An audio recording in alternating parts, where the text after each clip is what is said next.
Well, there is a lot to discuss. Let's bring in our panel here in the studio. Otaviano Canuto is a non-resident senior fellow at the Brookings Institution.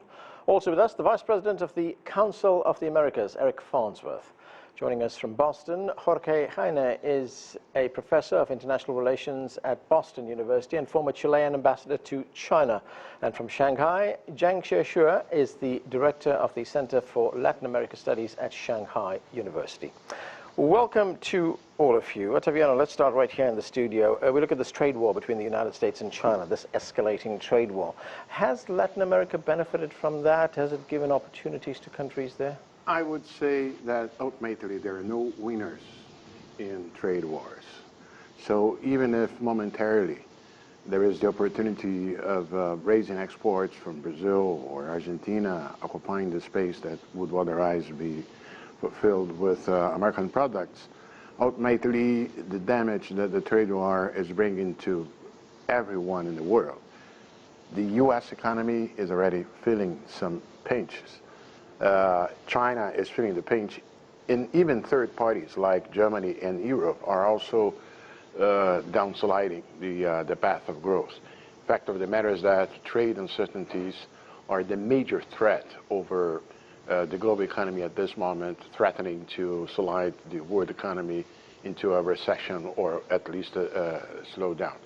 So trade wars, they may provide very specific localized gains for here and there, but ultimately everyone loses. But have they brought China and Latin America closer in terms of trade? Not necessarily so. If one measures simply by the amount of soybeans sold by the U.S. or by Brazil in place of the U.S., you may say so. But on the other hand, since this trade war seems to carry on many other dimensions, you have as well a dispute over technologies and so on. This may create new perils and risks to the Latin American economies who wish to enjoy from technology developed abroad. I'm not a believer in this idea of that Latin America might explore opportunities among the two fighters. Ambassador Heine, listening to Otaviano there, those words were echoed by the Ecuadorian president, Lenin Moreno, recently, who urged the China and the United States to resolve this trade war as soon as possible. He described it this way. He said, when two elephants are fighting, it's the insects on the ground that get stamped and killed. A kind of colorful way of putting it. But are all sides getting hurt by this trade war? Sure. Well, I would totally subscribe to President Moreno's view. Let me tell you the following. Brazil might have benefited from this by increased soya exports. But Chile, for example, is suffering from it. The price of copper is down, and the latest numbers tell us that Chilean exports in 2019 are quite a bit down from 2018. So even in the short term, there are losers among Latin American countries because of this trade war. I'm seriously concerned, and I fully subscribe to the notion that this needs to be resolved soon. Jiang Shixue, what is your view on this? Has China established some kind of a very firm, entrenched bridgehead, a trade bridgehead, if you like, to Latin America, or is this something temporary, that all will be back to what it used to be after this trade war? Is it resolved in some way? Well, as you know, let's say that on the surface, I think Brazil can sell more soybeans and meats to China. Yes, that's true. But, well, I would point out that indirectly, the two biggest economies are fighting with each other, and the other third parties will suffer because these two biggest economies will damage economic growth of the world economy. So people in other parts of the world will suffer. Hopefully that both US, China, and we'll sit down and have a cup of coffee and find a solution to this kind of trade war, which has been lasting for more than a year. Eric, of course, there's another way of looking at this. Well, there are many ways of looking at it, but let me put this way to you. The Latin America magazine economist Robert Atkinson, he says the trade war actually creates an opportunity for Latin American countries to sell more to the United States and to create a supply chain that is much closer to the United States. What do you make of that? Well, thanks, Anand. You know, I think that's an interesting point, and I would subscribe to what the three other guests have already said. Trade wars, in the general sense, I think are probably counterproductive, and certainly over the longer term, nobody's going to win in this. There are patterns of trade and investment that are being affected, but you're suggesting perhaps that supply chains could be shifted, not just temporarily, but permanently, because we know once supply chains are established, they're very difficult to change, right?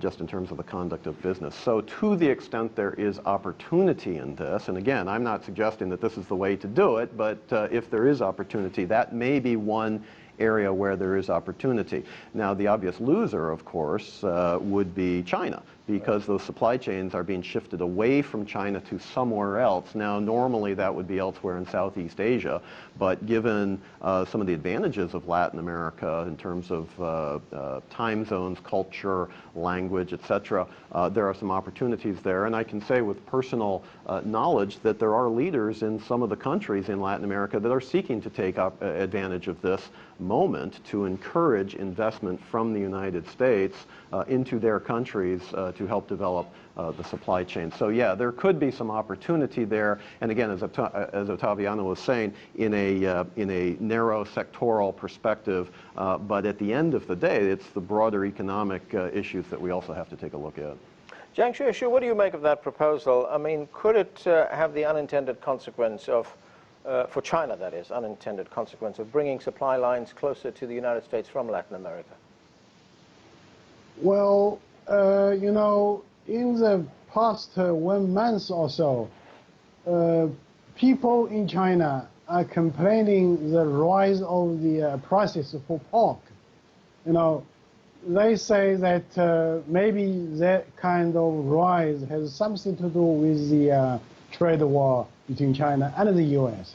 because China has been reducing its imports of meat from the U.S. So some other people would argue that the U.S. also suffer from the difficulties of selling meat to China. So that would be a kind of opportunity for Brazil and other South American countries to sell more to China. Now, I need to confirm whether it is true or not. As far as I was told, some people in Brazil buy soybeans and pork from the U.S. and then resell them to China. So, so that kind of way is quite interesting. So, but anyway, I would hope that this kind of trade war should be resolved very soon. Otherwise, no one will get any benefits. Yeah, I'm afraid I haven't heard that, so I can't confirm that. Otaviano, let's talk about Brazil. Yeah. President Jair Bolsonaro, he's been often compared to President Donald Trump, but he's been very critical of China in the past. In fact, at one time he said that China was trying to buy Brazil, but now he's adopted a very much softer tone.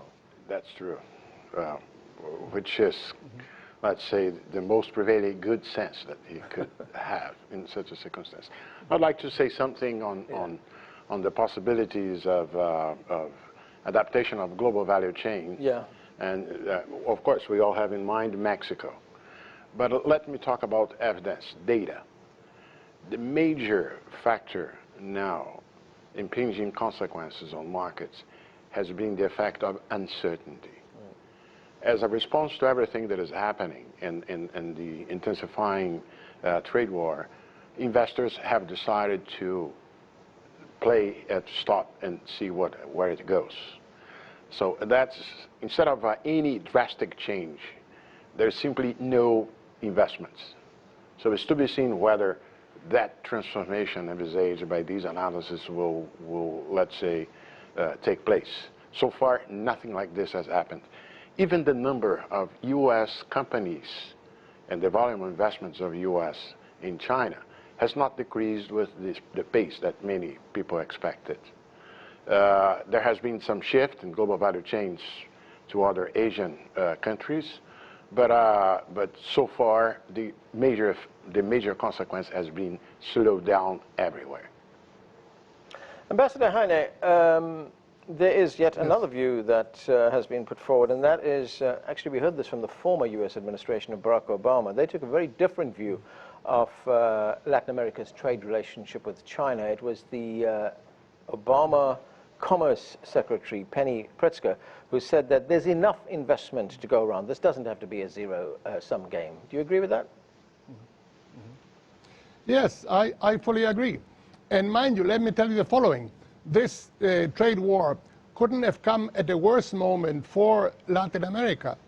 Projections indicate that the current decade will probably be the worst economic performance decade in Latin America, even worse than the 1980s, famously known as the lost decade. So the situation in the region is, to my mind, very critical. Argentina is in technical default, Brazil is stuck in neutral, Mexico is having problems, and even the countries that were supposed to grow, like Chile and Peru, are growing at much lower rates than were expected. So we need investment from wherever, the United States, China, Europe, and we need more trade. And it's not happening. So the situation is very critical. There is lots more to discuss. We're going to take a quick break and return to talk about China ties with Latin America. Stay with us. We'll be back in a moment.